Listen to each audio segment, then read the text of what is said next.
It was supposed to be just another miserable Tuesday, cold rain slicing through the wind, and Eli Mercer, an invisible nobody, was driving home in his dented pickup with a broken heater and an emptier wallet. He was the kind of man the world overlooked, the kind Calvin Rembrandt laughed at. Calvin, the smug real estate tycoon who drove Ferraris Eli repaired but never got paid for. "You should be grateful," Calvin once said, smirking. "My car adds class to your garage." Eli swallowed that pride like he always did. But fate doesn't wait forever, it just hides in strange places. That night, it hid in a rain-soaked lump on the roadside. At first Eli thought it was debris, but as he drove closer, his headlights revealed a soaked, shivering dog, limping, eyes wide with a silent plea. Eli hesitated. He could barely feed himself. But when their eyes met, something ancient passed between them: trust. He opened the door. "Come on, boy," he muttered. "Let's get you dry." The dog climbed in without a sound. Eli named him Rusty. Rusty didn't bark. He just followed, watching. Slept near Eli's feet like a guardian. Then the first strange thing happened. The next morning in Eli's rusted mailbox sat a letter. No return address. Just a single line: "Thank you for your kindness. I saw what you did. Come to the old Rembrandt estate. Midnight. Come alone." No name. Just an inked paw print. Eli thought it was a prank, but the estate had been empty for years, since Calvin's uncle, Theodore Rembrandt, vanished. Some said he died overseas. Others whispered Calvin had him committed to steal the fortune. But nobody asked questions. Calvin ruled this town like a tyrant in a tailored suit. Eli, with nothing to lose, went. At midnight, fog rolled over the rusted gates of the Rembrandt estate. Rusty led the way. The gates creaked open as if summoned. The mansion, though abandoned, was not empty. A candle burned in the parlor. On the grand piano, a manila envelope waited, labeled Eli. Inside a will. "I, Theodore Rembrandt, leave my entire estate and all financial holdings to the man who shows kindness without expectation, to the one who helps the helpless when no one is watching. If you're reading this, that man is you, Eli Mercer." Footage from hidden cameras showed Eli lifting Rusty from the storm. Theodore had been watching, testing people, looking for someone real. Someone who didn't ask what they'd get in return. Eli never posted, never bragged. He just helped. And now he owned everything. The next morning, Eli walked into Calvin's skyscraper office with Rusty beside him. The will hit the desk. Calvin's smug face drained of color.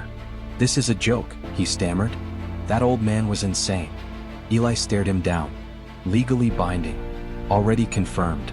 Calvin lunged. "You stole this from me? You think you deserve this?" Eli stood still. "I earned my decency.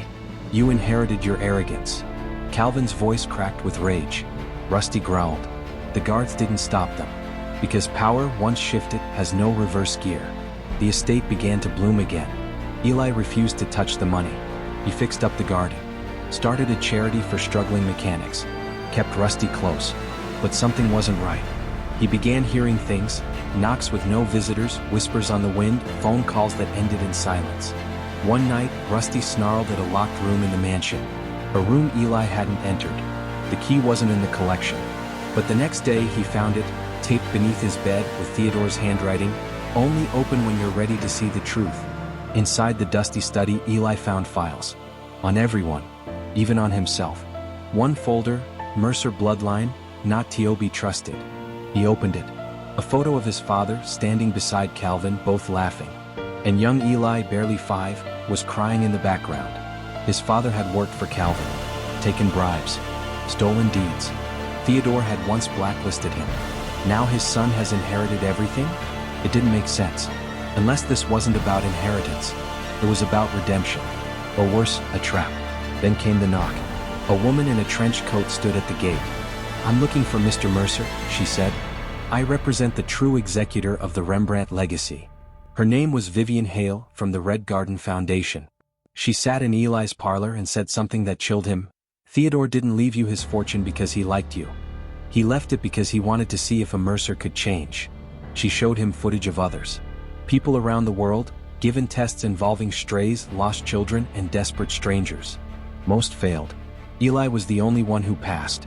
He didn't search for wealth. He didn't flaunt it. He simply did the right thing. But that wasn't the end. That was only level 1. She slid a briefcase across the table. Inside, USB drive, coordinates, and a burner phone.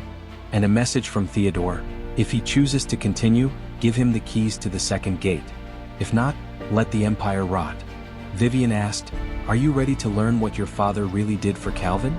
Eli hesitated, then nodded. The USB revealed corruption. Land grabs, forced evictions, lives destroyed. Eli's father at the center. But emails showed Theodore had tried to stop Calvin. Warned him, "If you keep this up, I'll disappear. And I'll leave everything to someone the world forgot." Someone like Eli. It wasn't a gift, it was a weapon. And Eli was the trigger. The coordinates led to a shipping yard. Silent. Empty. Except for one trailer with power. Inside, a makeshift prison. And chained in the corner, Calvin Rembrandt. Eyes hollow. Beard wild. "You?" he rasped. "I didn't think you'd come." Eli froze. "What did you do to Theodore?" Calvin laughed bitterly. "I didn't touch him. He vanished. Left me here. Said this was my punishment. He watches me. Every day." Calvin looked up at the camera above. "You think you're free? You're his next pawn. You didn't win, you were chosen." Eli stared. Rusty growled. Outside, wind whipped through the trees. A figure watched from the rooftop of the estate. Cane in hand.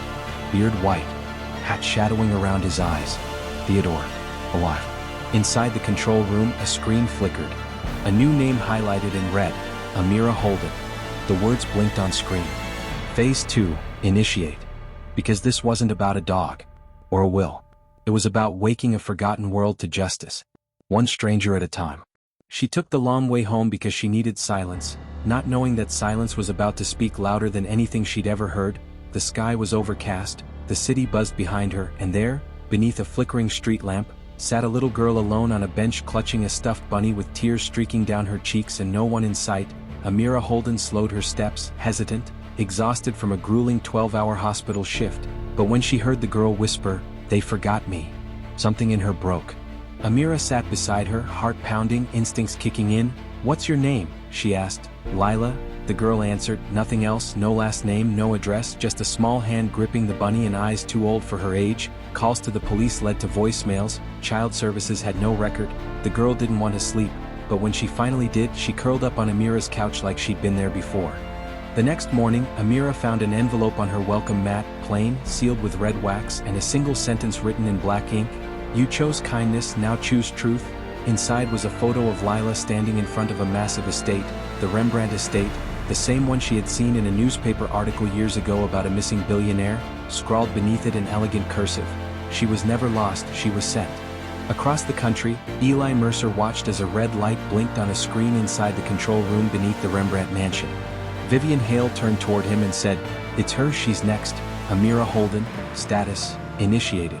Eli's jaw tightened. "Another test?" Vivian shook her head. "No, a deeper one. Theodore's not just testing kindness now, he's testing memory and pain."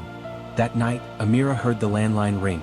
A landline that hadn't worked in 6 months. She picked it up, silence, then a whisper in a child's voice. "She's watching you." Her blood ran cold. She turned to find Lila gone, the window wide open, wind gusting through the curtains on the pillow. Another drawing, 2 stick figures labeled Mira and Father, behind them, the same mansion from the photo. A new envelope arrived on her windshield that morning, no return address, just a one-way plane ticket to Westbridge County and a note. "Go to the Rembrandt estate, midnight, come alone." She didn't tell anyone, she didn't pack, she just went. The plane was empty, the sky dark, the car that picked her up had no driver in the front seat. Just a GPS with the coordinates locked in. She arrived at the mansion under pouring rain, the gates opened before she could touch them. Rusty sat waiting by the door. Eli opened it, looked her in the eyes and said, "You must be Amira." Inside, Vivian was waiting, the fire crackled low, and on the piano, an old monitor began to flicker with grainy footage of Lila sitting in a cold room, rocking, whispering "Mother" over and over. Amira fell to her knees, shaking. Eli helped her up. "This isn't just about you," he said. "They're using her to find out what kind of healer you really are." Vivian handed Amira a folder, thin, official, and disturbing. Her mother was a whistleblower, she said. Pharma executive who tried to expose a child testing program linked to Theodore's enemies. She vanished 6 months ago, and Lila was removed from all official systems. Behind them, the screen split again for panels now. Eli, Amira, Rusty, and Lila. Theodore stood in the shadows of the control room, watching silently, a cane in his right hand, and behind him, another figure emerged from the dark, face hidden, voice like smoke. "Are you sure about her?" the figure asked. Theodore didn't blink. "She's not just the next player, She's the only one who can unlock the black gate without destroying herself. Back at the estate, Amira stared at the footage. Where is she? She demanded. Vivian turned the screen. Coordinates, a locked room, soundproofed, below ground. She's not in danger, yet. Eli placed a key in her hand, one that Theodore had left behind for her specifically, engraved with the symbol of a broken crown. They descended into the sublevels beneath the estate, old brick, dripping pipes, and then a steel door with a red scanner. Amira placed her palm on the panel and the door hissed open without a sound. Inside, Lila, asleep on a small bed, her stuffed bunny clutched to her chest. She opened her eyes and smiled. "I knew you'd come back," she whispered. But the room wasn't empty. On the wall, photographs of Amira, dating back years, surveillance of her hospital, her foster home, her mother. Every step she took had been watched, catalogued, stored. Amira turned to Eli, shaken. "This isn't a test. This is a blueprint." Behind the wall, another room flickered to life. Inside, rows of screens and one glowing word in red, "The Watcher." Vivian's voice rang in from the intercom. "Theodore didn't just build this mansion for safety, it was a battlefield, and now you're inside the next war." The footage switched. Other names, other faces, other children, all with ties to a shadow organization that disappeared people who got too close to the truth. Lila placed her tiny hand in Amira's and whispered, "He wants to meet you now." Amira's breath caught. "Who?" The answer came not from her lips, but from the voice that boomed over the speaker system, deep, measured, and impossible to ignore. "The one who built the first gate. The one who broke it. The one they call the Watcher." Theodore stood at the center of the surveillance room, unmoving, and turned to the hidden figure beside him. "Prepare the last room," he said quietly. "It's time she knows the truth about her mother." Back at the estate, the lights dimmed, the doors sealed, and Eli, Amira, and Lila found themselves locked inside the underground chamber. Above them, on the final monitor, a countdown began, glowing in red: 48:00, 47:59, 47:58, and below it, "If they pass, unlock the black gate. If they fail, burn the estate." Because the final test was no longer about kindness. It was about survival. To be continued. For more thrilling and intriguing stories, subscribe to this channel.